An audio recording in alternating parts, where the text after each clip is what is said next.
Sir, after hearing your lecture, our misbelief about Islam and Muslims vanished today.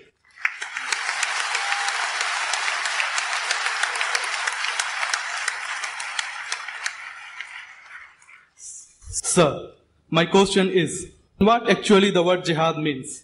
Is it in accordance with the 56th verse of the 7th chapter of Qur'an, which says, do not mischief? Or the 40th verse of 42nd chapter, which says, forgiveness is better than retaliation? Or the 32nd verse of the 5th chapter, which states, if anyone killed a person, he kills the mankind. Thanks a lot. Brothers ask very good questions. What is the meaning of jihad?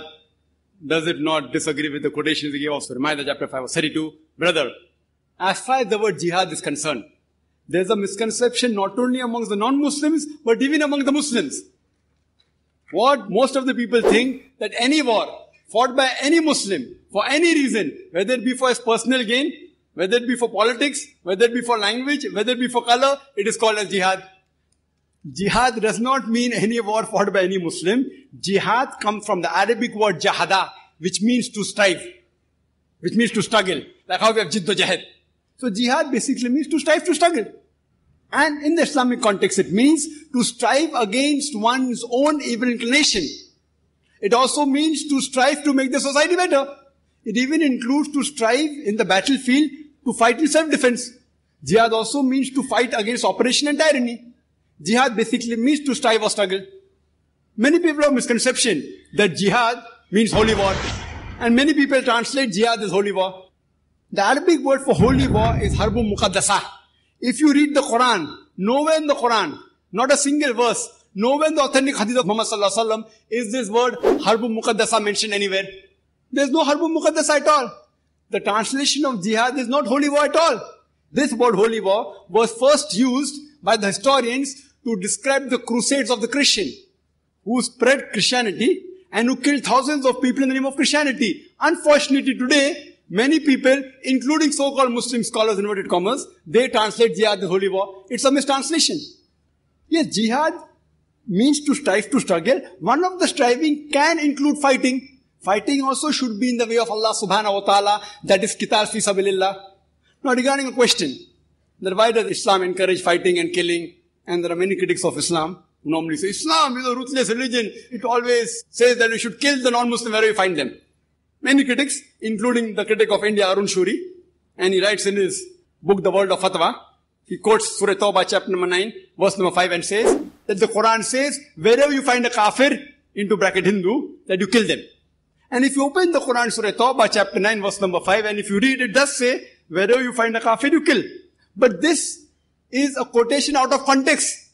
For the context, if you read the first few verses, it speaks about a peace treaty between the mushriks of Makkah and the Muslims. If you read Surah Tawbah, chapter 9, first few verses, it speaks about a peace treaty between the Muslims and the mushriks of Makkah. Now this peace treaty was unilaterally broken by the mushriks of Makkah. By the time Allah subhanahu wa ta'ala reaches verse number 5, He gives them an ultimatum to the mushriks and He tells them, put things straight in 4 months' time, otherwise a declaration of war. And in the battlefield, Allah says that when the enemies come to attack you, you kill the enemies. So this verse is revealed in the battlefield, that when the enemies come to kill you, don't get scared, fight them. But naturally, any army general today, to boost up the morale of his soldiers, he will say that when the enemies come, kill them. He will not say that just be quiet. And Arjun Shuri, after quoting verse number 5, he jumps to verse number 7. Because verse number 6 has the reply. Surah Tawbah chapter 9 verse number 6 says that if the kafir, if the enemy seek asylum, if they want peace, don't just give it to them. Escort them to a place of security.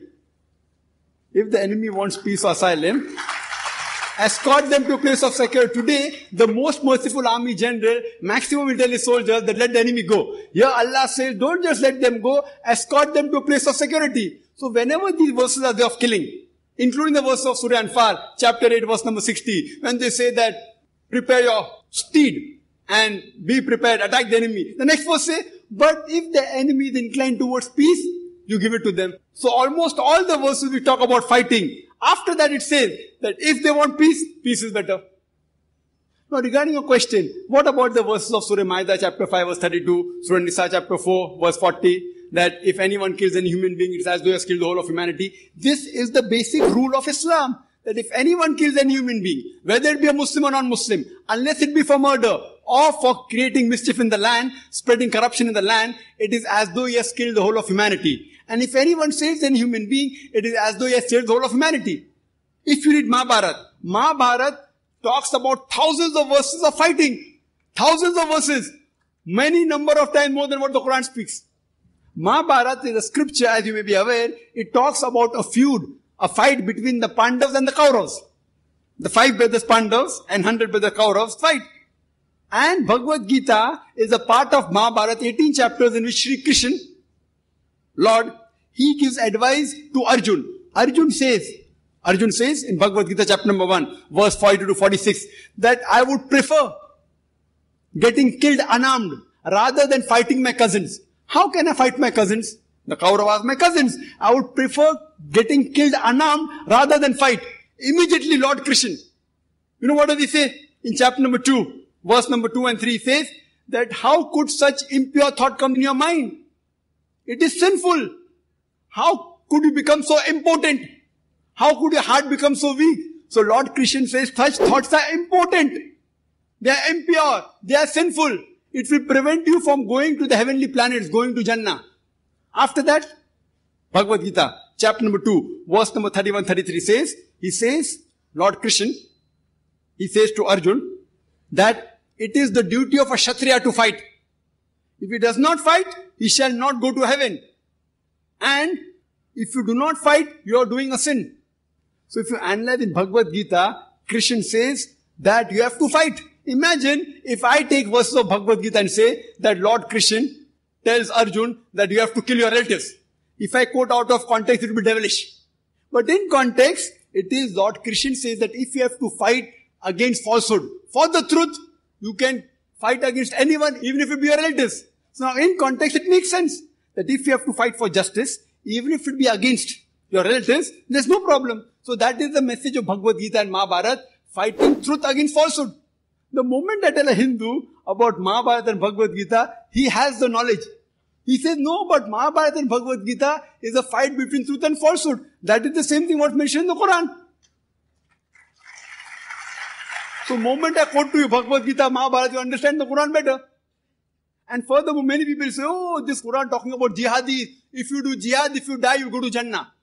Many critics, including Arjun Shuri, quote, and they quote the even hadith of Sahih Bukhari, volume number 4, in the book of Jihad, chapter number 2, hadith 46. It says that a mujahid is a person who strives in the way of Allah subhanahu wa ta'ala. And Allah alone knows who strives. And further a prophet said that if a mujahid dies in the battlefield, he shall go to Jannah. He will get paradise. But if he returns back, if he does not die, he will return back with the booty of war. This hadith and several verses of the Qur'an are quoted by the critics of Islam. I wonder how could the Hindu critics quote these things? Haven't they read the Bhagavad Gita? Haven't they read the Mahabharata? Even Shri Krishna, he mentioned in Bhagavad Gita, chapter number 2, verse number 37. O Arjun, O son of Kunti, rise up and fight. Even if you're killed, no problem, you will go to heaven. And if you return back successfully, you will get the good riches of this earthly world. Same thing as the hadith. So when Krishna says to Arjun that fight, if you are killed, no problem, you will go to heaven. If you return back successful, you will get the riches of the world. That is the same thing what Sahih Bukhari says, what the Qur'an says. So therefore, we should understand each other better by reading the scripture. So Islam allows fighting as a last resort in self-defense or to fight against oppression, otherwise no. And jihad means to strive to struggle.